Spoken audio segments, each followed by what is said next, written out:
یعنی رب العالمین تمام سخنهای ما را گوش میکنه. جای دیگر میفرماید که ادعونی استجب لکم، شما دعا کنه من دعاهای شما را قبول میکنم. رب العالمین میگه یعنی که بنده محتاج است، بنده هست، باید که از مولا و صاحبش پرسش داشته باشه، باید بپرسه. متاسفانه امروز اکثر مردم ما دعا کرده نمیتونن. در بعضی محفل ها ما اشتراک میکنیم، بعضی انسان های کلانسال احترام میکنیم از روی حرمت، بگیم شما بزرگواره، شما موی سفید داره. حدیث قدسی است که خداوند گفته وقتی انسانی که موی سفید داره دست میبرداره، قسم به عظمت و جلالم که شرم میدارم که دعاش قبول نکنم. میگیم شما دعا کنه موی سفید داره، میگن که حضرت بخشش ما دعا کرده نمیتونیم. اگر حاجت گفته پیش 10 کس میره دست دراز کرده میتونی، اما نزد صاحبش میگه من دست برداشته نمیتونم، چون نبرداشته است.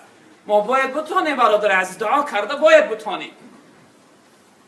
و پیغمبر بزرگوار صلی الله علیه وسلم در باب یعنی دعا میفرمایند که این دعا خودش عبادت است. الدعاء هو العباده.